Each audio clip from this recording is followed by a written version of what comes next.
بيبدأ المسلسل بعد مرور 4 شهور من تاريخ آخر لعبة صيد وبالتحديد في مدينة نيويورك، مع مايلز وهو رايح لمقر مؤسسة تيرو فاند بعد ما حضر 25 فريسة لعبة الصيد الجديدة اللي بينضم ليها المرة دي صيادين محترفين جدا من كافة أنحاء العالم، مستعدين يدفعوا مئات الملايين من الدولارات مقابل فريسة ممتعة تستحق الصيد. وللسبب ده كوني حذرت مايلز من ارتكاب أي أخطاء تانية زي ما حصل مع دوج في لعبة الصيد اللي فات، لأن لو الخطأ ده اتكرر من تاني فمش وبس الفريسة هي اللي ممكن تتقتل في نهاية اللعب. فدخل على مكتبه وبدأ يدرس في ملفاتهم واحد ورا التاني لحد ما بيوصل لملف فريسة اسمها فيكتور سويرو، ودي الفريسة الوحيدة اللي لفتت انتباهه رغم انها واخدة اقل تقييم بل وكمان كانت مستبعدة. وعلى الرغم ان تينا المسؤولة عن اختيار انسب فريسة كانت مستبعدة فيكتور بشكل نهائي ومرشحه بقوة فريسة تانية، الا ان مايلز كان ليه نظرته في انه فيكتور سويرو هيحقق اعلى نسبة مشاهدات في الموسم ده. فبسرعة جمع مجلس الادارة والصيادين المحتملين وعرض عليهم الفريسة المرشحة فيكتور سويرو بطل الملاكمة والام ام اي لمن دون سن ال 15 اللي حياته اتدمرت ما بين يوم وليل، وده بعد ما حصل حريق في بيتهم ادى لوفاة باباه ومامته، وكل اللي قدر ينقذه من الحريق ده كان وبس اخته الرضيعة جوزافين، الحاجة اللي خلته تصاب في عينيه الشمال وبقى حاليا مش بيشوف بيها. وللسبب ده تم استبعاده من اي بطولات رسمية لكنه استمر في حلبات القتال الشعبية، وكل ده علشان يصرف على اخته اللي اتبناها بشكل قانوني واصبحت مسؤولة منه مدى الحياة رغم اعاقته. وبالتالي ففيكتور يعتبر المرشح المثالي للعبة لانه لا يستسلم على الاطلاق مهما كانت الظروف اللي حواليه، وان اي صياد في العالم بيتمنى ان تقع تحت ايده فريسة بتعافر علشان تعيش، وبالتالي تقدم له افضل متعة على الاطلاق خلال رحلة الصيد حتى القتل. ولان الفريسة تستاهل فبدأت المزايدة ب 75 مليون دولار وكل الصيادين وافقوا في لحظتها. بس طبعا قوانين اللعبة واضحة وهي ان الفريسة يتم مطاردتها على ايد 5 صيادين وبس. فاستمر مايلز بالمزايدة لحد ما وصل بالفعل ال5 صيادين وافقوا على السعر النهائي، السعر اللي كان 225 مليون دولار مقابل اصطياد الفريسة فيكتور سويرو. وبكده الجزء السهل خلاص عدى وخلص، وبدأ الجزء الصعب وهو تحضير الفريسة واقناعها بدخول لعبة من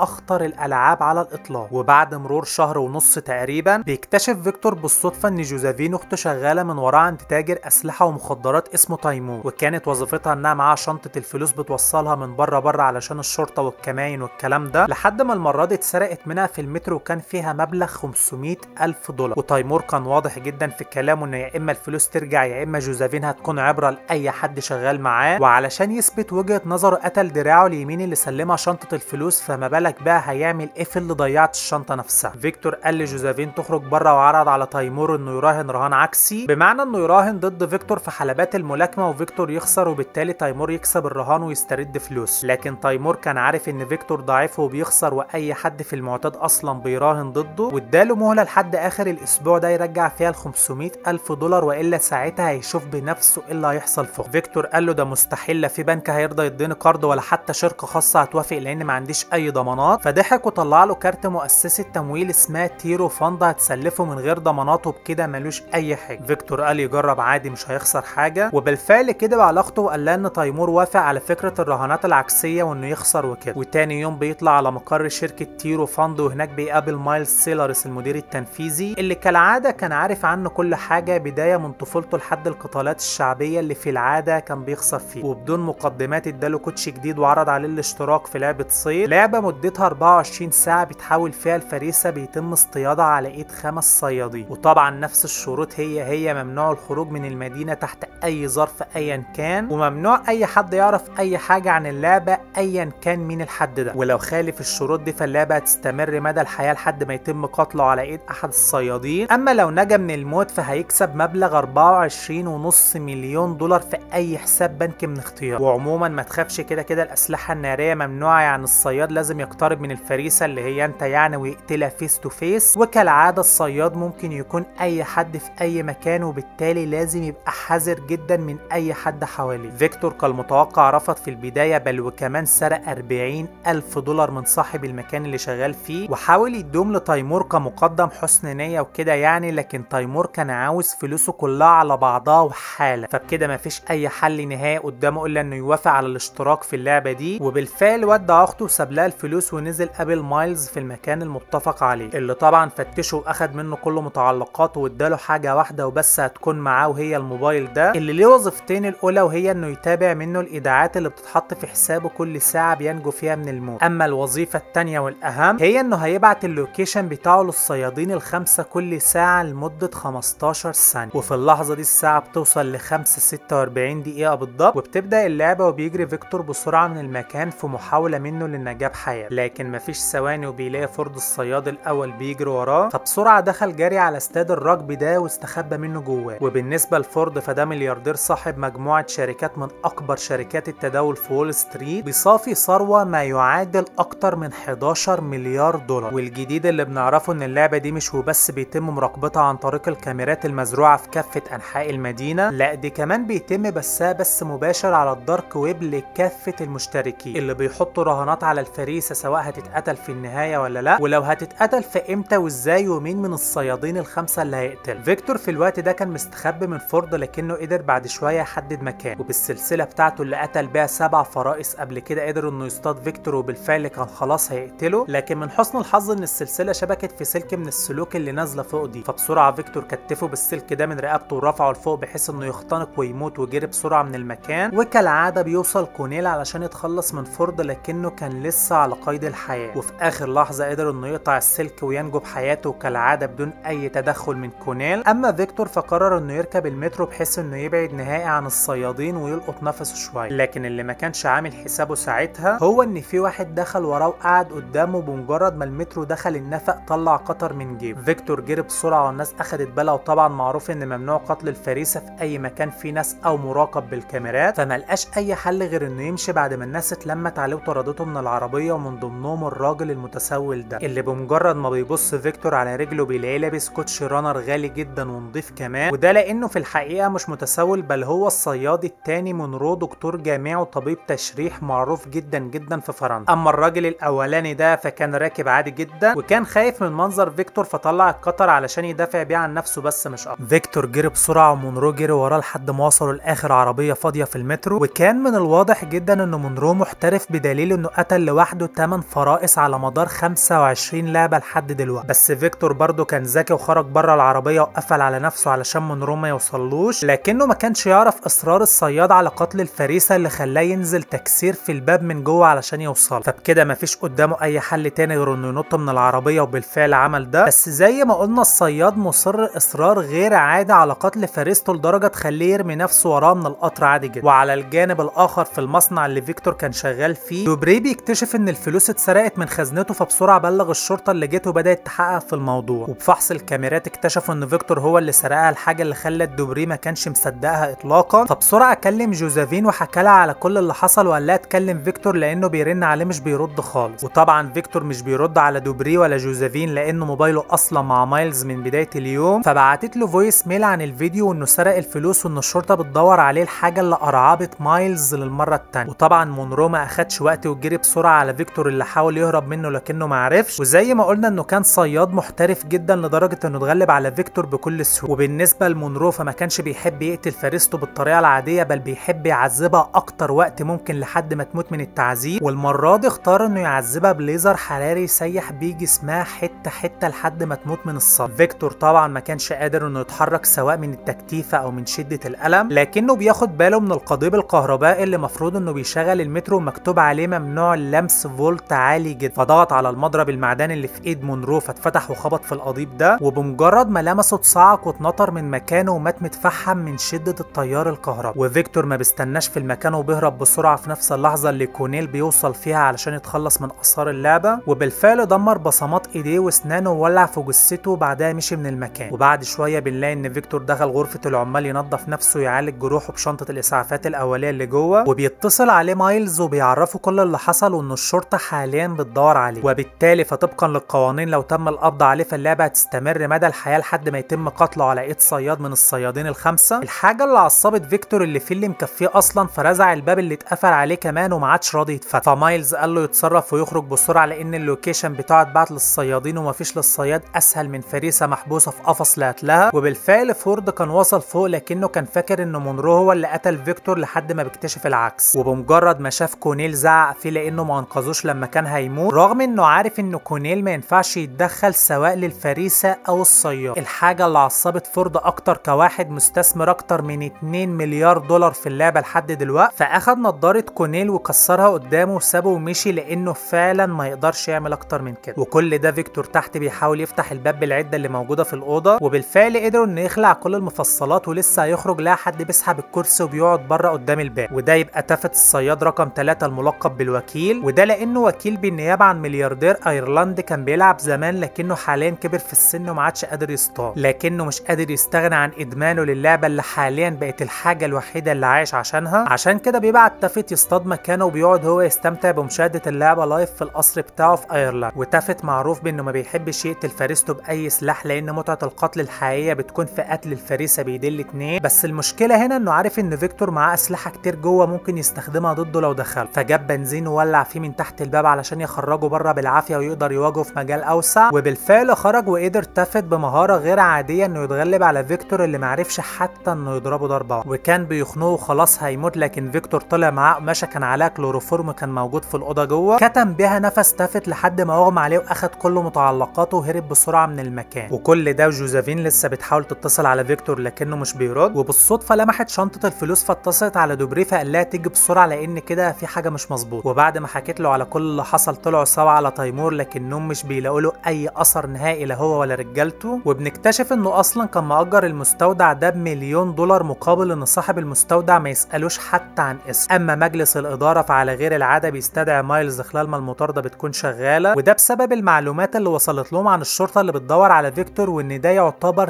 تاني خطأ يرتكبه مايلز، لان لو فيكتور اتقبض عليه فاللعبه هتتوقف لمده 5 سنين على الاقل وهيتم استكمالها بمجرد خروجه من السجن، الحاجه اللي هتأثر على نزاهه اللعبه وهتخسرهم وقت وفلوس بالمليارات سواء دلوقتي او في المستقبل. لكن مايلز عمل نفسه متفاجئ بالمعلومه دي وانه ما كانش يعرف اي حاجه زيهم بالضبط، وان تينا هي المسؤوله عن سي في فيكتور وهي اللي اختارته لان ريت الفريسه دي شغلتها هي مش شغلته هو. ومايلز قال كده طبعا وهو مطمن من جواه ان فيكتور هيقدر يهرب من الشرطه ومش هيتقبض عليه بسهوله، لانه على الرغم انه ما كانش بيعدي اول جوله في اي قتال بيدخله الا انه قدر يصمد المده دي كلها، لا وكمان اتغلب على 3 من اشرس الصيادين على مدى العاب الصيد اللي فاتت دي كلها. وفي اللحظه دي فيكتور كان اشترى هدوم بفلوس تافت يتدارى بيها من الشرطه، وركب تاكسي وطلع على جزيره ستاتن بعد ما رصيده كان وصل وقتها ل 3,300,000 دولار. وفي الطريق كلم جوزافين من موبايل السواق واعتذر لها على كل حاجه وقفل من غير حتى ما يفهمها ايه اللي بيحصل، فما لقتش اي حل غير انها تطلع على قسم الشرطه وتبلغ عن عصابه تيمور لان بنسبه كبيره هي اللي خطفت اخوه. لكن المحقق كان متاكد ان العصابه دي ملهاش اي وجود لانه شغال هنا من 20 سنه وعارف تاريخ كل العصابات اللي موجوده في المكان، وكان فاكر انها جايه تعمل حوار علشان تسقط التهم عن اخوها، لكنه غير رايه بمجرد ما وريت له كم الايداعات اللي اتحطت في حسابه البنكي، وبسرعه بلغ كافه الدوريات انها تكثف بحثها عن فيكتور ويخلوه اولويه رقم 1، لان دي الطريقه الوحيده لمساعدته هي انهم يلاقوه الاول ويكون في امان داخل قسم الشرطه. وبعد ما فيكتور بيوصل للجزيره واللوكيشن بيتبعت بيقابل الصياد الرابع تايلر مع كلبته كيتي، اللي بالمناسبه كان نفس الراجل اللي شافه في بدايه اللعبه وكان فاكره واحد عادي بيمشي الكلبه بتاعته. وتايلر يبقى ملياردير وتاجر عقارات وصاحب نص عقارات لوس انجلوس بصافي ثروه 18 مليار دولار، والوحيد على مستوى اللعبه بالكامل اللي بيحب يشارك متعه صيد فريسته مع كلبته كيتي، فسابع عليه الاول وفيكتور حاول يهرب منها لكن واضح انه مش اول فريسه تصطادها، وخلال ثواني كانت مسكته بالفعل وحاول انه يفلت منها لكنه ما عرفش، بس من حسن حظه انه لقى فرع شجره قدامه فضربها بيه وفلت منها ونط من فوق السياج ده، وطبعا ما عرفتش انها تنط وراه، لكن تايلر هو اللي كمل وراه وبدا يطارده جوه مبنى مهجور كده موجود على الجزيره، مع العلم ان اصلا كان في الاول ممنوع اشراك الكلاب في لعبه الصيد واستخدامها كسلاح لقتل الفريسه، لكن بعد اقناع من تايلر لمايلز بتاريخ استخدام الكلاب لصيد البشر من اكتر من 20,000 سنه وكمان شيك ب500 مليون دولار ده غير 20 مليون دولار زياده على كل لعبه، وافقوا بالفعل. اشتركت كيتي في اللعبه واصطادت لوحدها 3 فرائس وقتلتهم لحد دلوقتي، وبعد شويه قدر تايلر انه يحاصر فريسته لكنه مرضاش يقتلها لحد ما تيجي كيتي وتنال هي الشرف ده، بس من حسن حظ فيكتور ان تايلر وقع تحت بسبب الارضيه المتهالكه فرمى فوق البتاع ده وجري بسرعه على بر وسرق العربيه دي وهرب بيها، والكلبه طبعا بتجري وراه، وبعدها بمفيش بيوصل تايلر بعربيته وبيطارده على الطريق لحد ما بيوصلوا لحافه الجزيره، فنزل جري بسرعه من العربيه والكلبه كيتي نزلت جري وراه واخد لانش وهرب بيه بسرعه قبل ما تايلر يلحقه، لكن الكلبه نطت وراه ولحقته، لكنه عرف يتخلص منها ويرميها في الميه ويهرب بسرعه قبل ما تقتله، اللي بالمناسبه ما كانتش بتعرف تعوم، فتايلر نط بسرعه في الميه رغم اصابته علشان ينقذها من الغرق. وبمجرد ما بيوصل فيكتور للشط الناحيه الثانيه الشرطه بتكون في انتظاره للقبض بيقبض عليه بعد ما سرق اللاند، وبيكتشفوا بالصدفه ان هو نفسه فيكتور سويرو اللي المباحث قلب عليه المدينه من الصبح. وطبعا كلنا عارفين كويس ده معناه ايه. معناه ان فيكتور سويرو بقى لاعب دائم وهيتم مطاردته مدى الحياه لحد ما يتم قتله. الحاجه اللي فيكتور كان متاكد منها وبيحاول يلاقي اي مخرج لكنه حتى مش معاه محامي يدافع عنه. ودي اللحظه اللي بيدخل فيها صاحب اكبر شركه محاماه في انجلترا كلايف نيكسون علشان يدافع عن فيكتور سويرو، اللي قال لفيكتور انه جاي من طرف مستر دوبري وما يقلقش كلها نص ساعه وهيخرج براءه. وبالفعل مفيش نص ساعه وبكل حرفيه كان خرج وركب معاه العربيه كمان. وكل ده طبعا وفيكتور خايف لا يكون حد من الصيادين جاي وراهم. لكن بمجرد ما مايلز بيتصل بيكتشف ان اللي جنبه ده مش مجرد محامي مشهور، ده كلايف نيكسون احد الصيادين المحترفين جدا جدا في لعبه الصيد على مدى اكتر من 10 سنوات متواصله. وزي ما قلنا خلاص فيكتور حاليا اتحول للاعب دائب مطارد مدى الحياه حتى القتل. لكن كونيل بلغ مايلز ان فيكتور حاول يهرب من الشرطه وبالتالي هو خالف اصل القانون وليس جوهر، بمعنى انه ما كانش عاوز انه يتقبض عليه مثلا علشان يفلت من الصيادين. عشان كده المؤسسه قررت انها تديله اختيار من اتنين، يا اما ياخد الهويه الجديده دي ويسافر لاي مكان يحبه ويفضل مطارد مدى الحياه، ودي الحاجه اللي نصحوا انه ما يعملهاش لان الصيادين اصرارهم بيزيد اكتر واكتر. واكتر واحد عاش هربان عاش لمده 84 يوم وبس قبل ما يتقتل على ايد نيكسون. يا اما الاختيار التاني وده اللي يفضل انه يختاره، وهو ان نيكسون ياخده في اوضه كده في لوكيشن المؤسسه مجهزاه مخصوص ليها مخرج واحد وبس نيكسون هيكون واقف ناحيته. لو عدى من نيكسون وخرج من الباب فاللعبه هتكمل عادي ولا كأن في اي مخالفات حصلت، ولو ما خرجش فده مازال افضل انه يموت دلوقتي على انه يعيش كمان يومين 3 باصابته دي منتظر الموت. وما يخافش لو خرج فالثلاث صيادين التانيين هيكونوا على بعد 6 كيلو متر بحيث انه ياخد مساحته في الهروب. وحتى نيكسون هيفضل في الغرفه ومش هيخرج منها ويطارده الا بعد مرور ساعه كامله. حتى الصياد تايلر مات غرقان وهو بيحاول ينقذ الكلبه بتاعته اللي عامت وصلت للشط عادي بدون مساعدته اصلا، فدورها في دماغه وبالفعل وافق. وللمره الثالثه ما خذلش مايلز في اختياره من البدايه. وخلال الطريق بنعرف ان نيكسون اخد خصم ودفع 35 مليون دولار وبس لانه انضم في اواخر اللعبه، وانه انسحب من البدايه اصلا لان الفريسه كانت مصابه في عينيها ومش هيحس بمتعه سواء في مطاردتها او قتلها. لكنه بعد ما اتفرج لايف على المطارده على الدارك ويب وافق في لحظتها اول ما مايلز اتصل بيه وعرض عليه الاوفر ده. وفعلا سواء مات على ايد الفريسه دي بالذات او حتى هو اللي قتلها ففي الحالتين هيكون مرضي جدا جدا من جواه. لكن لما فيكتور حاول انه يرشوه يديله مكسب اللعبه بالكامل الا 500 الف دولار وبس مقابل انه يسيبه يخرج من الاوضه، نيكسون اتعصب عليه جدا لانه عنده مبادئ والمبادئ ما بتتجزأش، لان دي انقى لعبه موجوده على كوكب الارض حاليا هو بيحاول انه يلطخها ويهينها بكام مليون دولار، اللعبه اللي وافق انه يلعبها بدون ما اي حد يغصبه او يفرض عليه اي حاجه. وفي اللحظه دي وبعد ما جوزيفين كانت عرفت في الاسم ان فيكتور اتقبض عليه في المحكمه، طلعت على هناك واكتشفت انه خرج وان كمان محامي مشهور جدا تبع دوبري هو اللي خرج. وبالفعل بيوصلوا للوكيشن ومايلز بيرحب بالفريسه اللي فعلا ما خيبتش ظن وقت ما اختارها، وبيدخلوا الغرفه وبيتقفل عليهم وكل واحد فيهم بيقف في المكان المحدد له. من هنا بيبدا القتال اللي كالعاده نيكسون بيكون متفوق فيه بمراحل على الفريسه المصابه وكمان بيستغل اصابتها في التغلب عليها. لكن كالعاده فيكتور بكل ذكاء كسر الكشاف اللي جنبه واخد حته ازاز منه كسلاح وبيه قدر انه يتغلب على نيكسون وزحف ناحيه الباب ولسه هيخرج كان نيكسون غرس سلاحه في رجليه من ورا وعطله عن الخروج. لكن مايلز شجعه بالفعل خرج في اخر لحظه قبل ما نيكسون يوصل له ويقتله. ومع انه كان مصاب الا ان مايلز شجعه وقال له مفيش اي وقت اتحرك بسرعه قبل ما باقي الصيادين يوصلوا. ولما بيمشي بياخد باله انه السواق بتاعه هو اللي تيمور قتله في المستودع علشان وبس يثبت وجهه نظر، فجري بسرعه من المكان. ونيكسون طبعا هيستنى ساعه كامله في الغرفه قبل ما يكمل المطارده، ويا دوب لسه هيفكر يروح فين لقى الصياد فورد في وشه، فطلع يجري منه وفورد وراه بالسلسله بتاعته لحد ما بوصل لمصنع كده، فدخل وفورد دخل وراه ودور على اي حاجه يدافع بيها عن نفسه لكنه مش بيلاقي اي حاجه، فبيقرر انه يستخبى منه. وفورد عمال يفتخر بنفسه ان فيكتور معرفش يقتله المره اللي فاتت لانه فريسه فاشله، على عكسه طبعا الصياد المحترف اللي رجع من الموت علشان يبعت فريسته تاخد مكانه في الجحيم. وبالفعل كان حدد مكان فيكتور ولسه هيقتله قام فيكتور فتح عليه مسدس الميه وموقعه في الخزان وقافل عليه، وفتح عليه الميه جوه الخزان وسابه ومشي. وكالعاده كونيل وصل زي كل مره اللي كالعاده مش هيتدخل، علشان كده فورد بدا يعافر في انه يفتح الترباس بنفسه بعد ما ترجى كونيل بما فيه الكفايه. وبالفعل كان هيتفتح لكن على اخر لحظه كونيل قفله تاني فصرخ في انه المفروض ما بيتدخلش. لكن كونيل ما نساش لا الشتيمه ولا كسره النضاره بتاعته في بدايه اليوم وقال له مين هيعرف اصلا اني اتدخلت، وسابه ومشي. وبالفعل كان غرق ومات. اما فيكتور فدخل حمام المترو عالج الجرح على قد ما يقدر ونظف نفسه وطلع على المترو ودفع تذكره لحد اخر نزل الخط واخد موبايل الكمثري علشان يكلم جوزيفين اخته، وحكى لها على كل اللي حصل وانهم اتضحك عليهم بعد ما شاف اللي اتقتل في المستودع ده عايش عادي وكمان مع مايلز، وكل ده علشان يجبروه على لعبه غصب عنه وما يفكرش وان اكيد هم اللي سرقوا منها الفلوس كمان. لكن المفاجاه غير المتوقعه هي ان جوزيفين كانت اصلا متفقه معاهم من البدايه على كل حاجه، بس كانت فاكره انه فعلا قتاله انه يخسر ويكسبهم فلوس مش انه يتم اصطياده بغرض القتل زي ما حكى لها دلوقتي. فيكتور اتصدم طبعا وما كانش مصدق ولا مستوعب ان اخته هي اللي ورطته في كل ده من البدايه. وهنا الكمثري جه اخد منه الموبايل وقال له انه المحطه الجايه مونتوك اللي هينزل فيها، وطبعا جوزيفين سمعته قبل ما يقف. وبالفعل بيوصل فيكتور لمونتوك اللي كانت عباره عن مدينه ساحليه ضلمه طول الليل صعب انك تشوف فيها اي حاجه، اللي اعتبرها مايلز خطه ذكيه جدا من فيكتور لانه سهل يختفي فيها من غير ما اي صياد يشوفه حتى لو اتبعت له اللوكيشن. فطلع على الشركه كالعاده علشان يتابع معاهم اللحظات الاخيره من انتهاء اللعبه، لكنه بيتفاجئ بتينا واقفه مع كوني وانها اكيد قالت لها ان فيكتور كان اختيار مايلز مش اختيارها، فمشي بسرعه. وعلى الرغم ان خطه فيكتور نجحت ومفيش اي صياد عرف انه يتتبعه، الا انه حس بالتعب والجوع والعطش فراح عند بيت عامل حفله هناك كده على الجزيره، وهناك بيتعرف على دينا صاحبه البيت وجارتها الجديده ليني اللي هزروا معاه وادوا له ميه، وكمان ليني دخلت تجيب له حاجه يعالج بيها جروح اللي فسرها لهم على انه كان بيسرف في الضلمه والامواج وقعته واتصاب. ودينا عزمت عليه اكتر من مره يدخل يحتفل معاهم لكنه كان خاف طبعا فرفض وسابهم ومشي، وقعد على جنب كده يرتاح لحد ما فجاه لقى دينا داخله عليه تاني، وكانت بتحاول تتكلم معاه لكنه كان فاكرها الصياد الخامس وعمال يقول لها تسيبه وتمشي لانها مش هتلاقي اي متعه في قتل فريسه مصابه. فافتكرته معتوه وما كانش فاهمه منه اي حاجه فسابته ومشي، لكنها فجاه بتقع والزبد بيخرج من بقها بسبب ابره لينا اطلقتها عليها اللي كانت اصلا انها تيجي في فيكتور، لكن طبعا علشان الضلمه زي ما قلنا وكده ما عرفتش تنشن كويس. وليني تبقى هي الصياد الخامس وبنت صاحب واحد من اشهر البراندات الحريمه على مستوى العالم بصافي ثروه 28 مليار دولار. وفضلت مصاحبه دينا طول الليل على امل انها تلاقي فيكتور لحد ما بالفعل لقيته داخل عليه. فيكتور حاول انه يهرب منها لكنها هددته انها تقتله بالابره اللي فيها سم عصبي من على بعد، وبصراحه هي حابه تستمتع شويه بفريستها الخامسه قبل ما تقتله. وبالفعل بدا القتال ما بينهم اللي اتغلبت عليه فيه بكل سهوله بسبب اصابته وخلاص كانت هتقتله، لكنها نسيت انه في الاصل ملاكم وبطل MMA يعني بكل سهوله يقدر يفلت من تحتها ويقلبها هي تحت. وبمجرد ما بقت هي تحته حط وشها في الرمل وكتفها جامد علشان ما تفلتش منه، وطبعا نفسها فضل مكتوم في الرمله لحد ما فرقت الحياه. وبسرعه طلع استخبى فوق المناره دي لان الوقت المتبقي كان بس 14 دقيقه والمطارده تنتهي. وهنا بيتفاجئ بجوزيفين داخله عليه بعد ما سمعت الكمثري وعما وصلت شافته طالع المناره دي وحاولت تاخده معاه وتنقذه، لكن فجاه بيظهر تافت اللي هو كمان كان بيراقب جوزيفين علشان توصله لفيكتور، فبسرعه طلع من جيبه نفس حته الازاز لما كان مع نيكسون وبعد اخته عنه قبل ما تافت يهجم عليه. وطبعا فيكتور كان خلاص ما عادش فيه اي حل انه يتحرك نهائي، فما اخدش ثواني في ايد تافت اللي كتم نفسه علشان يموته. فجوزيفين اخدت الازاز علشان تدافع بقى عن فيكتور، لكن تافت لحق نفسه وعكسها فجت في بطنها. وبمجرد ما فيكتور شافها هجم على تافت ونزل ضرب فيه بكل سرعه وغضب لحد ما وقع من فوق المناره مع اخر بوكس، واخد جوزيفين وطلع بيها بسرعه على المستشفى، لكنه بيلاقي نيكسون في انتظاره وطبعا الوقت كان لسه ما خلص، فقام داخل بالعربيه فيه قبل ما يلحق يتحرك من مكانه، وبالفعل وصل بقى على المستشفى. وبعد ما بيتعالج وبيفوق بيروح علشان يطمن عليها، وبالفعل كان تم انقاذها في اخر لحظه، وده بفضل ربنا ثم المتبرع اللي اتبرع لها بدمه لان فصيلتها نادره ولولا كانت بقت في عداد الاموات. والمفاجاه غير المتوقعه هي ان المتبرع ده كان نيكسون اللي قال لفيكتور ما تخافش انا مش هنا علشان اقتلك لان المطارده انتهت من حوالي 3 ساعات ونص، انا هنا وبس علشان اطمن على جوزيفين ومبسوط جدا اني قدرت اساعده. وشكر فيكتور على انه اثبت له انه ما يحكمش على اي فريسه تانيه في المستقبل بسبب اي اصابه او عيب فيها، وانه منتظر جوزيفين تقوم بالسلامه وتبقى فريسه في يوم من الايام علشان تقدم له نفس المتعه اللي فيكتور قدمها له النهارده. وبعد شويه بيتصل مايلز على فيكتور وبيهنيه على الفوز ونجاه اخته من الحادث العرضي ده، وبلغه انه بعد ما الشرطه جمدت حسابه فتحوا له حساب تاني في بنما حطوا له فيه باقي الفلوس اللي كانت 21 مليون دولار. وعلى الرغم ان فيكتور رفض انه ياخدهم الا ان مايلز قال له دي حاجه انت تعبت جدا علشانها فاستمتع بيها، وعموما كده كده الفلوس موجوده في الحساب في اي وقت تحتاجها هتلاقيه. وبعد ما قفل معاه بياخدوا السواق للمكان اللي كانت اتفقت معاه انه يقابلها فيه بعد المطارده، وهناك بيلاقي كونيل وتينا وحرس فحس ان ده كمين معمول له للتخلص منه، لكن على عكس المتوقع اكتشف ان تينا قالت لكوني ان هي اللي اختارت فيكتور وانها متحمله المسؤوليه كامله، على الرغم انها كانت اكتر معارض لفيكتور وانه هيتسبب في مشاكل كتير، لكن مايلز هو اللي اصر عليه. وتقديرا للجهود اللي بذلها مايلز في تصحيح كل الاخطاء دي زي الاستعانه مثلا بنيكسون، فالمؤسسه قررت ما تعاقبوش، لكن لازم حد يدفع الثمن ويكون عبره، والحد ده هيكون تينا. ومش بس كده لا ده كمان على ايد مايلز المنتور بتاعه، وده طبعا يا اما هما الاثنين يتقتلوا، وكل ده في سبيل حمايه اللعبه من اي اخطاء محتمله في المستقبل. فاخد المسدس علشان يقتل تينا لان حاليا مفيش اي اختيار تاني قدامه، لكن كالعاده فكر بره الصندوق وقتل كوني، الحاجه اللي كونيل حرفيا ما كانش مستوعب. لكن مايلز كان عارف من جواه ان مجلس الاداره يهمه بس النتائج والارباح ومش هيهتم اطلاقا باي صراعات داخليه، وبالتالي في حاليا مايلز بقى هو الرئيس الجديد لتيرو فاند، اللي زود مرتب كل واحد فيهم بلس بونص سنوي $1,000,000 غير المرتب الاساسي. وكالعاده كونيل هو المسؤول عن التصرف في الجثث. ولحد هنا بينتهي الموسم الثاني. لو عاوزين الموسم الثالث لايك واشتراك وعرفوني في الكومنت وفعلوا الجرس علشان يوصل لكم بمجرد نزوله قبل اي حد، واشتركوا في قنواتنا الاخرى هتلاقوها تحت في الديسكريبشن لمزيد من المتعه. وما تنسوش الاشتراك في قناه الواتساب علشان تتابعوا الكواليس والاقتراحات اول باول. واشوفكم على خير ان شاء الله مع ملخص جديد لفيلم جديد او مسلسل جديد في الاسبريسو. سلام.